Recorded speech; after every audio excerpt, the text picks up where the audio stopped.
mwabyumvishe ni wa munsi mwiza, umunsi wa kane w'icyumweru, isaha nayo ni ya yindi, ni isaha y'isambiri kugeza isa tatu. Ikiganiro nacyo kandi ni cya kindi, ni ikiganiro ijuru ntirikorerwa kuri Radio Country FM, ivugira ku 105 n'ibice 7. Abavuga butumwa bwiza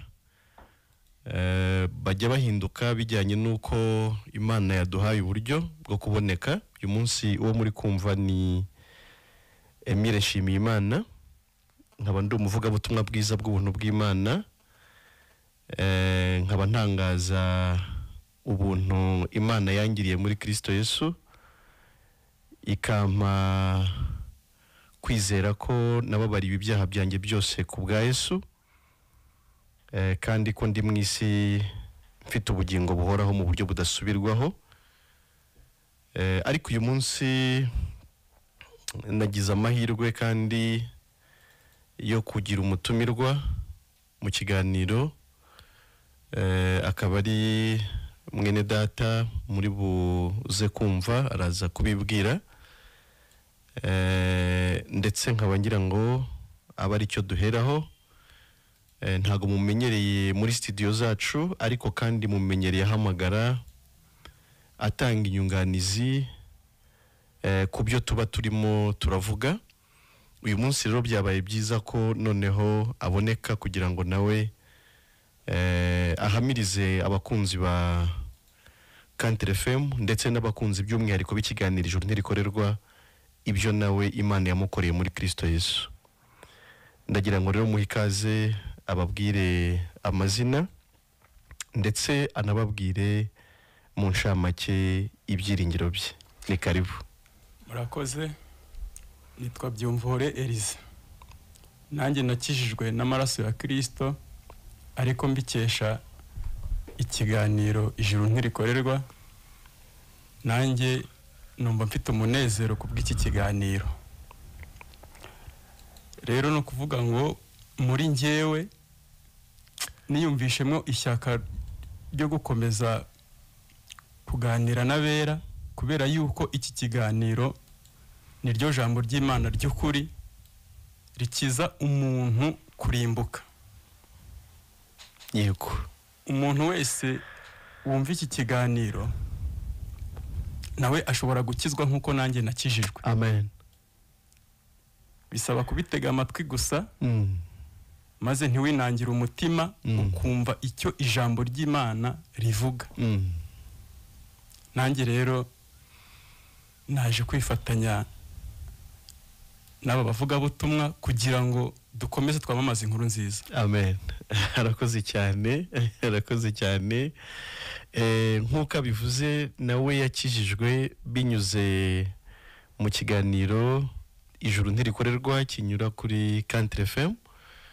Ni nacyo natwe twifuza iyo tuvuga ubutumwa bwiza, tubuvugira kugira ngo mu by'ukuri abantu bakizwe, abatwumva bave mu rujijo, abatwumva bave mu rupfu bagere mu bugingo buhoraho, nabo bakire kugirirwa neza n'Imana.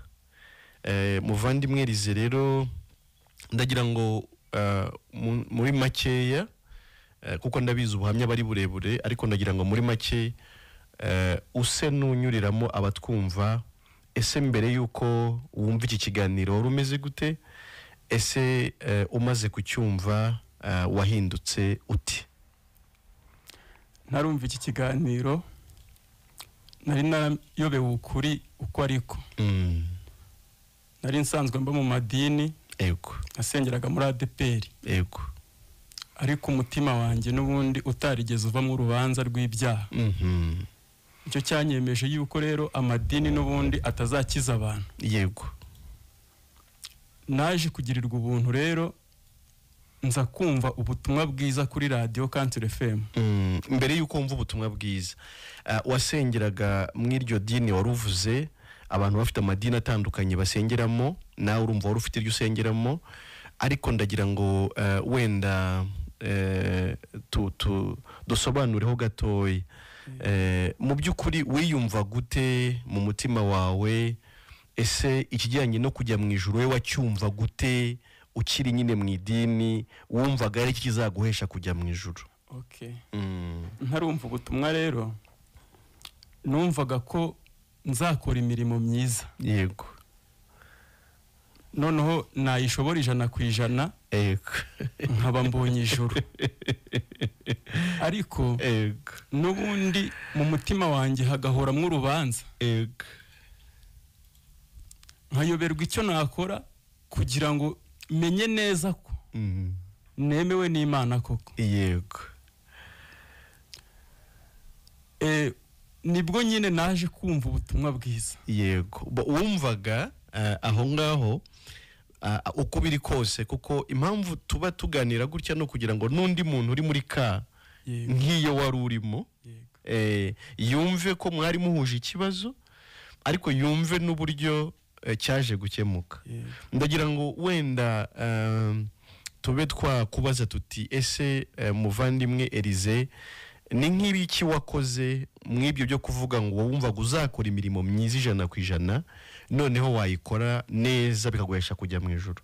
Noneho ndagira ngo usobanurire abatwumva nk'imirimo wumvaga cyangwa wageragezaga gukora kugira ngo wumve ko yaguhesha kujya mu ijuru ni nk'iyihe? Kugira ingeso nziza. Okay. Gufasha abababaye. Yego. Kugira ineza yose yo mu buryo bw'abantu. Yego. Nibyo nageragezaga. Yego. Ariko nabyo ntibyuzure ku kigero mbishaka. Yego. Yego. Ese hari n'ukuntu y'umuntu atarakizwa agerageza wenda gusenga? Ese waba warasengaga cyane, kujya mu butayu? Ese wasomaga ibyanditswe? Mbese wenda ni nk'ibiki bindi wakoraga abantu benshi basanzwe bakora kandi babishakira mu ijuru? Najyaga mu butayu. Nk'ubutayu wagiyemo ni nk'ubuhe? Nagiye mu butayu bw'ahantu hitwa mu Gisuma. Ubwo butayu bwaramamaye nta bantu batabuzi. N'ubutayu bw'ahantu hitwa mu Bujurire. Ku gasozi. Mu Bujurire. Aho hose. Ariko Elize, abantu bari kujurira gute? Byagenze gute kugira ngo bajurire? Abantu kubera yuko kamere muntu irarikiye ubutunzi bwo ku isi. Yego. Noneho bazi ko kandi ari Imana ibutanga.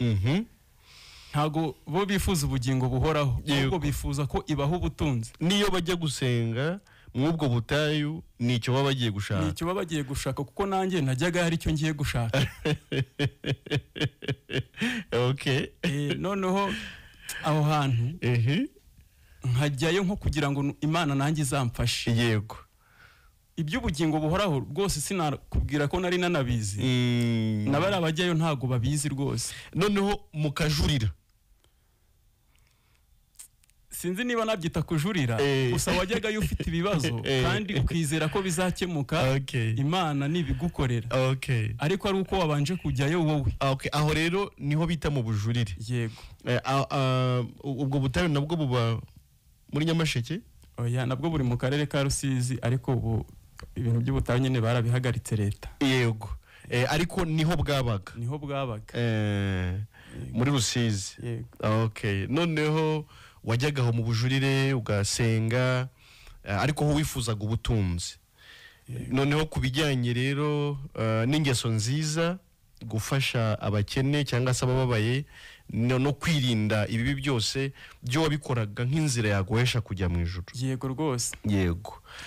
Nkumva ko nitwara neza, nkagira ingeso nziza, wenda abantu bakantangira ubuhamya bavuga ati Elize agira ingeso nziza, ni umugwaneza. Nkavuga ati uko byasa kose Imana nayo izareba kuri za ngeso zanjye, inyemere. Izanyanga gute se kandi mfite ingeso nziza? Ariko ikibazo nagiraga nuko za ngeso nziza uko nageragezaga kuzishaka, nuko n'ubundi hivangagamo n'ibibi. Yego. Ko nshaka gukora ibyiza, ariko ibyiza nshaka gukora ntaba ari byo nkora. Ikibazo mfite ngewe ni iki? Yego. Mpera mu rujijo. Yego rwose.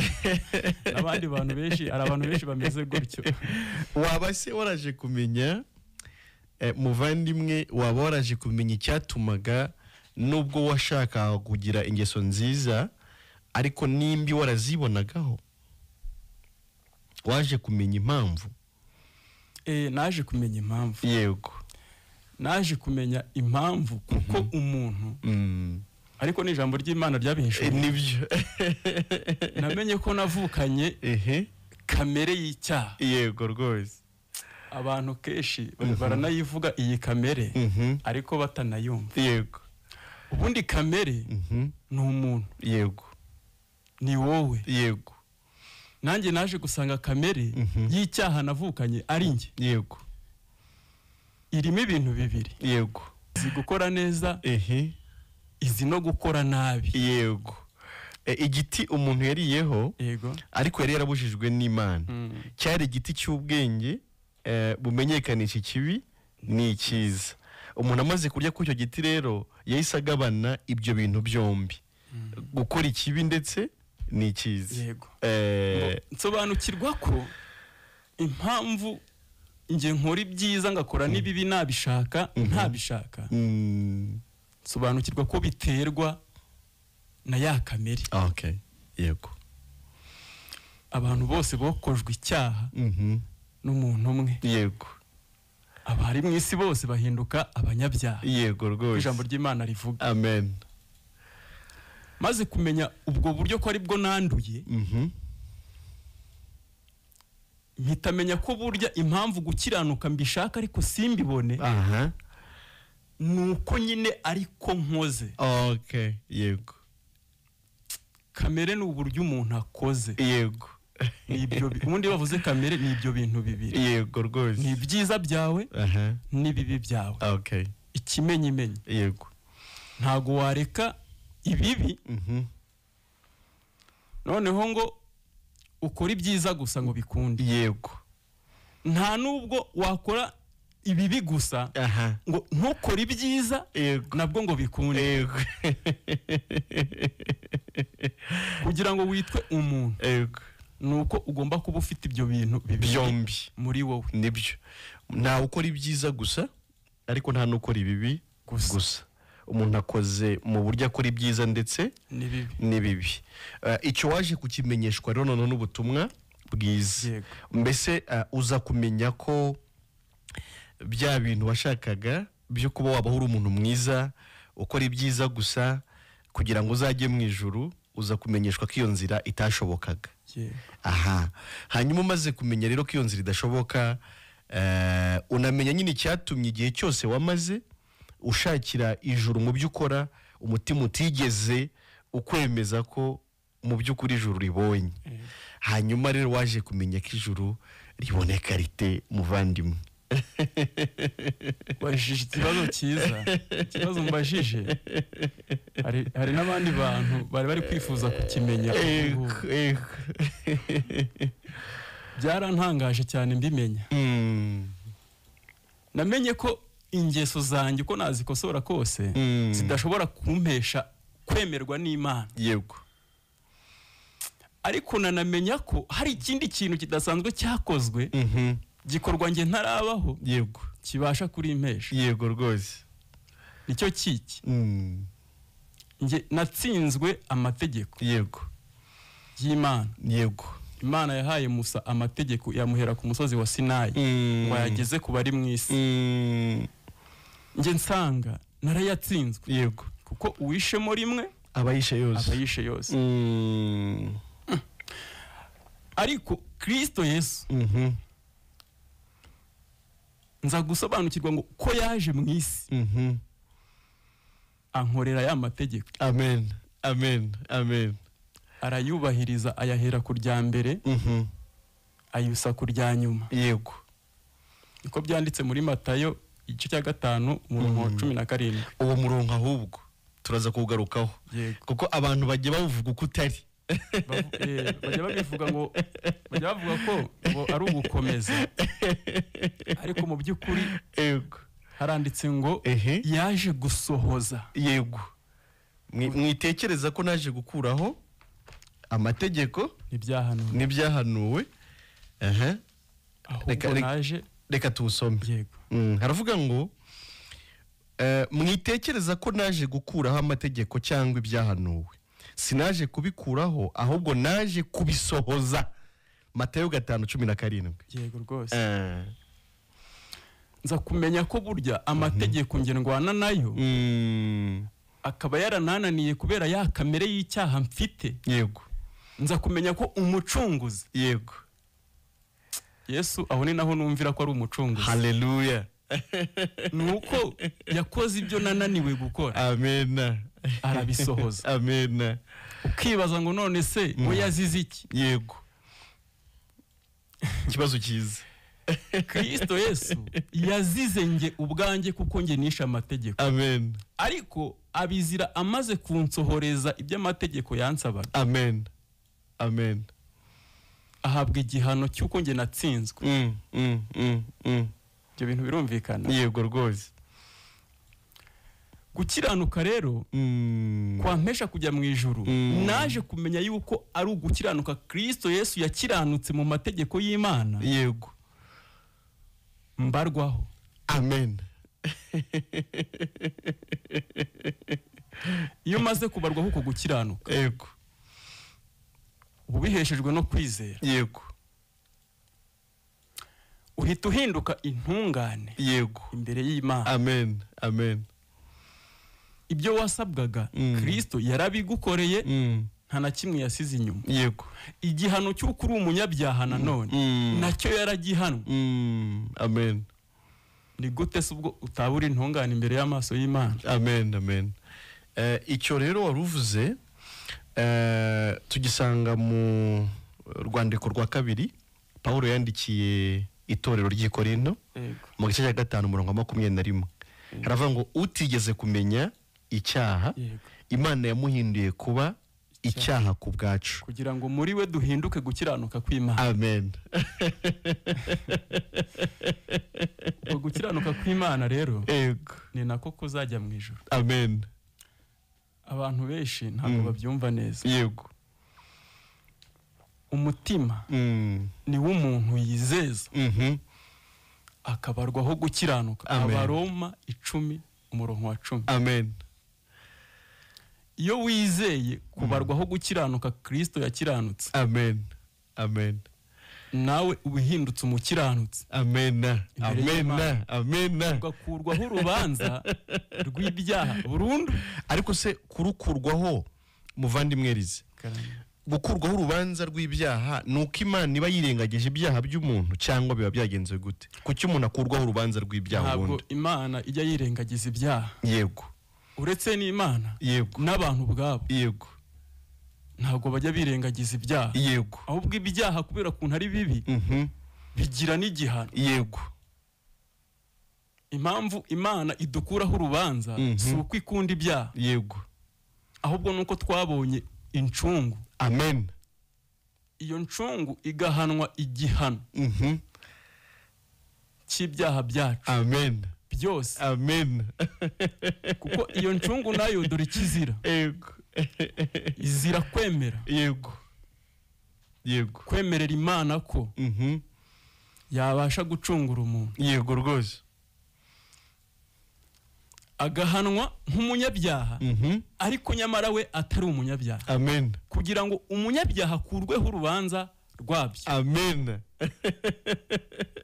ariko Elize, ibyo bintu bizaba cyangwa byarabaye? kubera ko turi kuri radio ndabigusobanurira. yego nyine nanone abantu benshi bazi ko ari ibintu bizaba. yego ariko ni ibintu byabaye. yego rwose. kera tutaranabaho. amen. ni ibintu byarangiye. Kristo Yesu yaje mu isi hashize imyaka myinshi cyane. yego guhanirwa ibyaha by'abari mu isi bose. amen. ni bose buriya. yego ariko ishyiraho itegeko ngo kugira ngo umwizera wese yego atarimbuka, yego ahubwo ahabwe ubugingo buhora. amen, amen, amen, amen. Kanavuga ngo kuko Imana itatumye umwana wayo mu isi gucira abari mu isi ho iteka, ahubwo yabikoreye kugira ngo bakizwe nawe. amen. urumva ukuntu Imana ari nyarukundo cyane. ayo magambo mvuze ari muri Yohana ubutumwa bwiza igice cya 3 iyo uhereye ku murongo wa 14 amagambo yose ari hasi ya 14 nuko asobanura. Amen. Ariko ngo utamwizera amazi umva itegeko ry'Imana, iryo ni ryo tegeko isi ifite. Yego. Utamwizera amaze gucirwaho iteka. Nibyo. No mwami wabivuze. Abari mu isi bose bagomba gukizwa no kwizera. Amen. Ariko nanone ni ukumenya ngo ndizera iki. Yego, urakoze cyane. Impamvu buriya Elize na mbere yuko wumva ikiganiro ijuru ntirikorerwa wari uzi ko wizera cyane, sibyo na ubundi hari abo bibwira akakubwira ati ubuse hari umuntu utizera, ariko kwizera wundi ni ikintu kimwe. Yego. Ntabwo kwizera ari ibintu byinshi. Yego rwose. Iyo icyo kintu ukizeye nibwo uba ugize kwizera nyako. Amen. Bisobanure cyane. Nta kindi kintu wizera rero. Yego. Bwira abadukurikiye icyo nawe wizeye. Yego. Wizera urupfu. Yego. Urupfu Kristo yapfuye. Ese wemera ko ari urupfu rw'ibyaha byawe? Yego rwose. Ndabizi uravuze ngo urabyemera. None se niba ubyemera ko ibyaha byawe Kristo Yesu yabizize, kandi yazize ibyaha byawe byose nk'ipaki kuko biri muri kamere yawe bidafite umubare. Yego rwose. Ahabwa igihano cyabyo. Subira muri icyo kintu uvuze. Yazize ibyaha nk'ipaki. Sobanura icyo kintu. Yego. Ni ukubera yuko dukomoka kuri Adamu. Yego. Dufite kamere ye y'icyaha. Izi gukora neza no gukora nabi. Yego. Ibyaha rero ntibigira umubare muri iyo kamere. Okay. Birimo ni nk'igiti gifite indabyo, ariko izo ndabyo zikaba zitagaragara inyuma, ariko igihe kigeze zirera zikagaragara. Ivoka uyitambutseho idafite amavoka. Yego. Ntago wayoberwa ko ari ivoka. Nibyo. Kandi igihe cyose izerera izera amavoka. Nibyo rwose. Nuko umuntu nawe nuko nguko ari muri kamere ye. Yego. Ni umunyabyaha, afite ibyaha nk'ipaki. Yego. Hagenda havaho kimwe kigasohoka abantu bakakibona, ndetse bakaba bajya no kumufunga kubera kuntu kiba gifite ubukana. Yego. Yego. Abandi bagira ishyari, nawe ujye ubivugura rigira. Yego. Sibyo? Nubwo ryaba ritagaragaye inyuma. Yego rwose. Ariko ibyaha ku Mana abantu bose barabinganya. Yego. Ubwo buryo rero ntago bwashobora gutuma ukiranuka. Yego. Urumva wari uri gusobanura uburyo Kristo yazize ibyaha nk'ipaki. Yego. Bitandukanye nuko umuntu yatekereza ko ari detail y'iki na kiriya, ahubwo yabizize byose nk'ipaki. Twari turi ku kintu cyitwa ngo ndizera iki. Yego. Yabizize nk'ipaki byose biba biranarangiye. Amen. Niba wemera igihano ukaba utagipfobya igihano Kristo yahawe. Yego. Ukaba ukemera.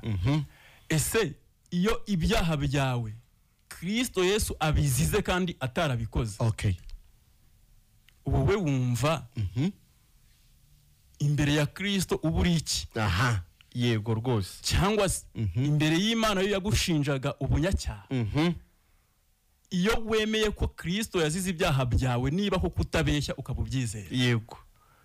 Mbwira imbere y'Uwiteka Imana. Yego. Ku bwa cya gihano. Reba ku gihano wowe. Uri iki? Yego. Ese Kristo arahanwe? Nawe usigara uri wo guhanwa? Nuko utabyumvishe neza. Yumve neza. Kristo yarahanwe kugira ngo wowe utazahanwa. Amen. Igihano yahawe gisimbura kurimbuka kwawe. Haleluya.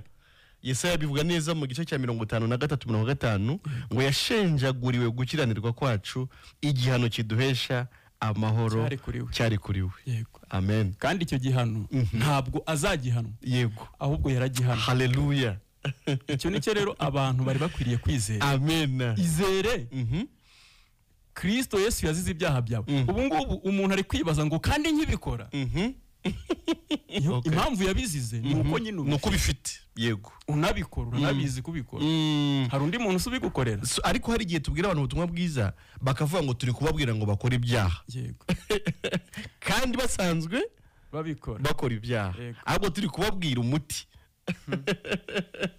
Bakagira ngo turababwiye ngo bagiye gukora ibyaha.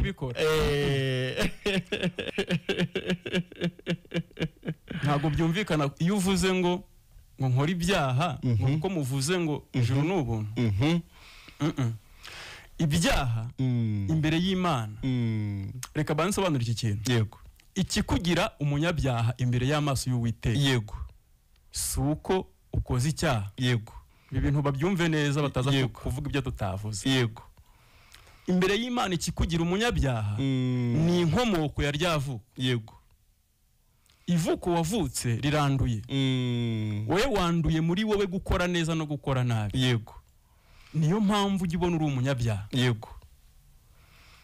Rero ntabwo ukora ibyaha iyo ukoze ibyaha imbere y'abantu biba ari ibyaha nyine. Yego. Ariko imbere y'amaso y'Imana utarakora na kimwe ubu uri umunyabyaha rwose. Nibyo. Imbere y'Imana utarakora icyaha na kimwe. Reka vuga ngo abantu babaye abanyabyaha batarabaho. Yego. Ubundi papa na mama wawe batarahura. Aho wari uri mu bitekerezo wowe. Yego. Wari umunyabyaha. Nibyo. Wowe wabaye umunyabyaha utarabaho. Nibyo. Iyo uvutse rero ukabikora bitangaza abantu nkawe nyine. Yego. Ariko Imana yo ntago bitangaza. Irakuzi. Yego. Ikuza utarabaho ko uri umunyabyaha. Ariko nanone hari inkuru nziza. Amen. Hari igisubizo ku cyo kibazo. Yego rwose kirahari. Nubwo ari Imana itanga kubyumva nyine. Yego. Umuntu akamenya icyo gisubizo. Ni ukwizera ko amaraso ya Kristo. Yego. Yabaye ubwishyu bw'ibyaha byawe. Amen. Yabaye impongano. Uzi ko nanubu abantu batazi impongano. Yego. Impongano. Yego. Ubundi ni ikintu uha umuntu ariko kugira ngo agukunde. Sibyo? Yego. Yesu Kristo yajyanye amaraso ye ayaha Imana. Arayibwira ngo aya ni amaraso nguhaye yera adafite icyaha kuko niyo wahoze ushaka. Maze ubabarira abari mu isi. Amen. Imana nayo ati ndayemeye. Yego. Ndabababariye. Yego. Kandi uwababariye ahinduka iki? Ahinduka umukiranutsi. Ahinduka intungane imbere y'amaso y'uwo yari yakoshereje. Amen. Amen. Kugeza aka kanya Yesu yabwiye abantu ngo imbabazi ziruta ibitambo. Amen. Ariko nabwo kumva ntibabyumva neza. Imbabazi ziruta ikiguzi cyose watanga. Nibyo. Iyo umuntu akubabariye wari wamukoshereje imbere ye za mbabazi zikuyeho icyaha. Nibyo. Muri make uhindutse umwere imbere ye. Amen. Ariko ikibazo abantu bajya bibaza cyangwa se bakunda no kubaza cyangwa baba banifitemo nabigiye cyose no kwibaza ngo ese ubwo umuntu ababarirwa mu gihe kingana gute? Mu gihe kingana gute? Ari nabiyeza ngo kwiyeza kandi urakoze cyane. Niyo mpamvu mbivuze. Imana si umuntu. Yego rwose. Buri umuntu ashaka kukubwira ibintu ariko ejo akabihindura. Yego. Abantu bajye bumva itandukaniro ry'Imana n'umuntu. Yego. Yo si umuntu. Yivuze ngo ndavuze bivuze. Yego. Iyo babariwe n'Imana ni igikorwa kidasubirwaho. Nibyo. Ntabwo bisubirwaho rwose. Yego. Urababarirwa burundu. Imbere kandi ntabwo izagaruka kukubaza ibibazo bindi. Ikimenyimenyi cyuko itazagaruka nuko iyo wizeye ibyo tumaze kuvuga yo ihita iguhemba kukubyara. Amen. Amen. Ukaba umwana wayo. Amen. Amen. Ikaba yishe wa muntu wa kamere. Urakoze cyane kuvuga icyo kintu. Abantu bumva iki kintu. Ivuko rya mbere niryo rikomokaho kamere. Yego rwose. Ivuko ry'umugabo n'umugore. Yego pe. Imana ihanye Kristo iba yishe umunyacyaha ukomoka ku mugabo n'umugore. Yego rwose. Ariko iyo we ubyemeye ko Kristo ari ugukiza rwose ihita ko iguha kuvuka ubwa kabiri. Amen, amen, amen, amen. Ukagirana isano. Amen. Idashobora gukuka. Amen, amen, amen. Iyo umuntu avutse ubwa kabiri, yego, ni ikindi kiremwa, yego, kibayeho, yego rwose. Si wowe wa kamere, amen. Si wowe w'inyama n'amaraso, yego, ni umuntu w'umwuka, yego, utaboneka. Amen. Ariko uwo muntu w'umwuka kubera ko aje agatura muri wowe w'umubiri, yego, atangira no kukugorora. Amen, amen, amen. Akajya guhitisha mu ngo kora gutya. Kandi uwo muntu kubera ukuntu ari umukiranutsi, yanga ibyaha. Yego rwose. Yamara kubyanga akabikwangisha. Amen. Ubwo ariko ndashaka kuvuga iki? Ba bantu batekereza ngo turi kubabwira ubutumwa bwiza bw'ubuntu bw'Imana, ngo turi kubabwira kwikorera ibyaha. Ndagira ngo aho hantu bumve ko ahubwo turi kubahereza umuti ubakiza mu buryo bwombi. Uburyo bwombi mvuze n'ubuhe? Hari urubanza rw'ibyaha, sibyo? Ariko kandi hari n'izo mbaraga z'icyaha mu muntu, nazo zikurwamo nuko umuntu abyarwa ubwa kabiri abikesha kwizera Yesu Kristo. Yego, icyo umuntu asabwa no kwizera gusa. Amen. Izera urupfu Kristo yapfuye, ibindi birahita bikemuka. Amen. Abantu ntibagire impungenge, mbese ntibagire ngo turi kuboshya, ntibagire ngo turi kubashuka, ntibagire ngo turi kubabwira ngo bajye gukora ibyaha. Oya, ndacyagaruka kuri rya jambo. Yego, urabikora gute? Yego, ko wavutse ubikoze. Yego, ibyo ntabwo mbyumva. Yego, imbere y'Imana uri umunyabyaha, yego, utarakora na kimwe. Yego, imbere y'abantu ho uri umunyabyaha kuko ugikoze, kuko ni imbere y'abantu nkawe nyine. Yego rwose. Ariko Imana yo izi umutima wawe. Nibyo. Izere hubwo ubabarirwe. Amen. Icyo cy'ingenzi, kandi mu buryo bw'iteka ryose, ni igihe kidashira. Icyo waruvuze Abaroma 3:23 baravuga ngo kuko bose bakoze ibyaha ntibashyikira ubwiza bw'Imana, ngo ahubwo dutsindishirizwa 24. Yego, ngo ahubwo dutsindishirizwa n'ubuntu bwayo, biduhereye ubusa. Ubusa kubwo gucungurwa kubonerwa muri Kristo Yesu. Ahandi aho gutsindishirizwa no kugirwa intungane. Tugirwa intungane n'ubuntu bwayo, ibiduhereye ubusa kubwo gucungurwa kubonerwa muri Kristo Yesu. Reka nkubaze nti Elize, umaze kwizera ibyo bintu noneho wiyumvisha ute mu mutima wawe? Numvishe amahoro. Yego, adasanzwe. Haleluya. Numva koko ndizeye noneho. Yego pe, bitari bya bindi wajyaga wibeshya ngo warizeye. Numva nta gushidikanya. Buriya ubaye ufite telefone mu mufuka, ariko ukajya ushidikanya ngo ubusubunda yifite cyangwa si nyifite, icyo gihe waba ufite ikibazo cyitwa guhera mu rujijo. Yego. Ariko nahise menya ko uku nguko ariko kwizera Kristo. Amen, amen. Amahoro numva araje. Ikindi numva urubanza ruragiye. Haleluya. Urubanza rw'ibyaha. Ubu ngenda mu isi nta rubanza rw'ibyaha mfite imbere y'Imana. Mbese kwa urubanza turi kuvuga ni kwa kundi umuntu aba yumva azarimbuka. Yego rwose. Nicyo turimo turavuga. Ubundi nta rubanza ruruturwa. Yego. No mu manza ziba mu isi. Nta rubanza ruruturwa. Kuba wabuvuga ati nzajya nimfa nzajya. Ukisi ubundi wibaza ko hari aho uzajya. Nuko hari ubundi buzima utekereza ko bubaho. Yego rwose. Ariko nupfa udakijijwe, aho uzajya si heza n'ubundi. Biragusaba ko wizera gusa. Yego. Urupfu, Yesu yapfuye rwari urupfu rwawe. Yego. Cyari igihano cyawe. Yatewe icumu. Yego. Mu mwanya w'uko ari wowe wari kuriterwa. Ahubwo bishingiye kuri iryo vuko gusa ryo kwa Adamu. Yego rwose. Wambwiraga ko icya mbere wabonye ari amahoro umaze kwizera ubutumwa bwiza. Icya kabiri n'ingeso nziza urazigira. Haleluya. Iyo umaze kwizera Kristo. Haleluya. Izo wishakagamo ukazibura noneho zirizana kubera ko wabaye cyaremwe gishya cyane. Haleluya. Ariko rero izo ngeso nziza, yego, abantu mundi bakunda ingeso nziza. Yego. Ubundi ubusanzwe n'abantu batizera Kristo bashobora kugira ingeso nziza.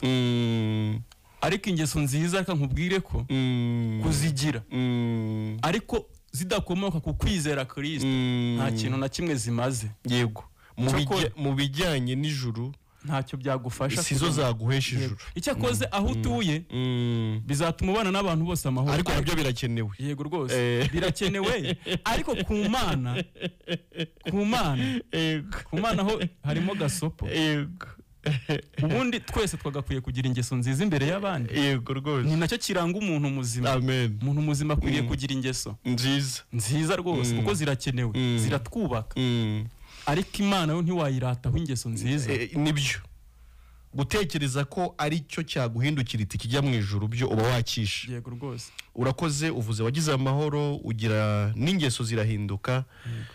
Ibyo rero navuga nti n'abandi bibabere mu by'ukuri ubuhamya bwiza bwabakura mu rujijo, bwabamara impungenge. Utekereza ko kwizera Kristo, akizera ubutumwa bwiza bw'ubuntu bw'Imana byatuma yikorera ibyaha, yumve ko atari byo, ahubwo kwizera ubutumwa bwiza buzagukuramo urubanza mu mutima, biguha amahoro, kandi n'ingeso mu by'ukuri zizahinduka, ugira ingeso nziza. Reka mbaze ku buhanga bw'ibyuma nimba uyu munsi turi bwakire amatelefone, kubera ko dufite iminota mikeya. Dutange nimero noneho kugira ngo tubashe gusangira n'abarimo baratwumva. Dusigaje iminota mike, niba bikunda batubwire dutange nimero. Birakunda? MTN? Okay, murakoze cyane. Ni 0782444225. Muduhamagare kuri MTN, noneho namwe mutubwire uko mwakiriye ubuhamya bwa mwene data Elize, wizeye ubutumwa bwiza akaba ari amahoro, akaba ahamya rwose ko nawe afite ijuru. Ikiganiro ni ijuru ntirikorerwa kuri Country FM. Katwakire uhamagaye. Allo. Bakomeze bagerageze kugira ngo mu minota dusigaranye itari myinshi dusangire igitaramo, dusangire umunezero w'ubutumwa bwiza bw'ubuntu bw'Imana. Ubutumwa bwonyine buriho bukiza, nta bundi buriho. Muri make nta bundi butumwa bwiza bubaho. Ni 0782444225.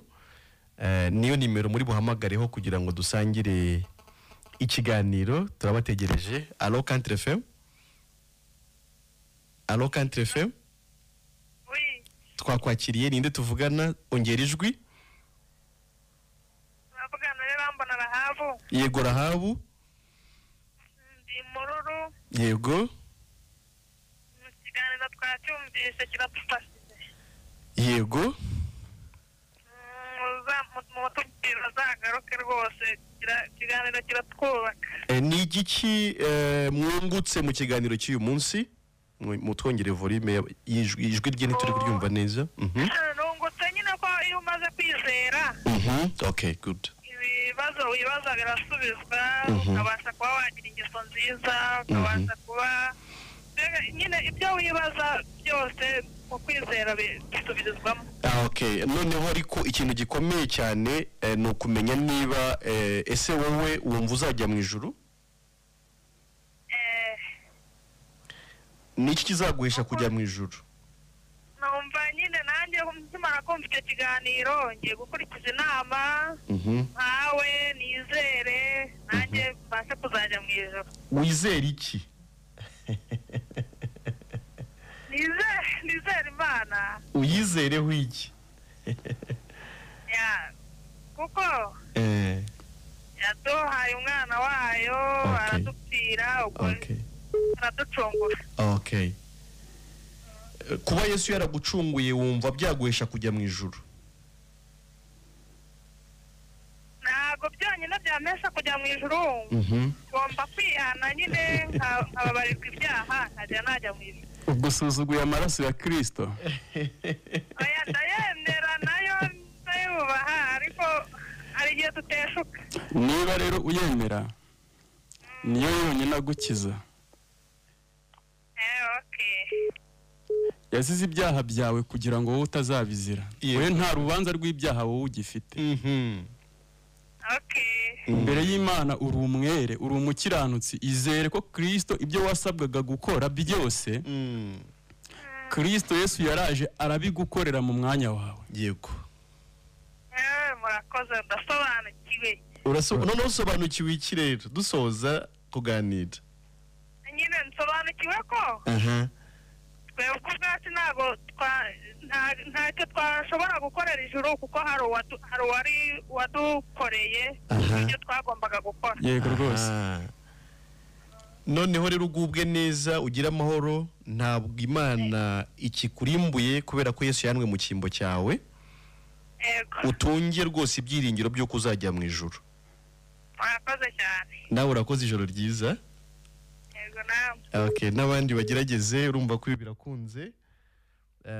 Ni 0782444225.